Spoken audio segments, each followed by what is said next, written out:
Formula ఈ రేసులో కీలక పరిణామం చోటు చేసుకుంది. ఇప్పటికే కేసులో సమగ్ర దర్యాప్తు చేపట్టిన ఏసీబీ నివేదికను సిద్ధం చేసింది.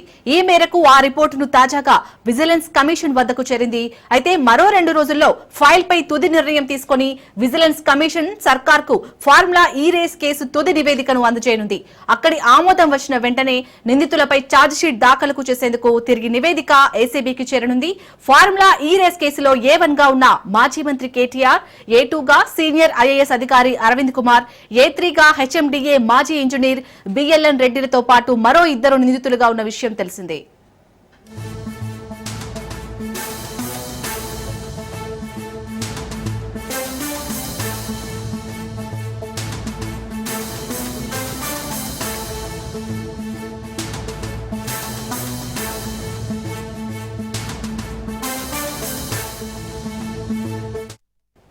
ఫార్ములా ఈ రేసులో కీలక పరిణామం చోటు చేసుకుంది.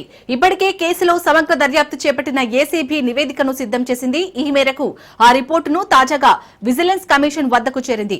అయితే మరో 2 రోజుల్లో ఫైల్ పై తుది నిర్ణయం తీసుకుని విజిలెన్స్ కమిషన్ సర్కార్కు ఫార్ములా ఈ రేస్ కేసు తుది నివేదికను అందజేయనుంది.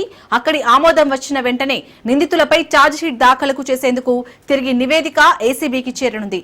ఫార్ములా ఈ రేస్ కేసులో A1 గా ఉన్న మాజీ మంత్రి కేటీఆర్, A2 గా సీనియర్ ఐఏఎస్ అధికారి అరవింద్ కుమార్, A3 గా HMDA మాజీ ఇంజనీర్ BLN రెడ్డిలతో పాటు మరో 2 నిందితులుగా ఉన్న విషయం తెలిసిందే.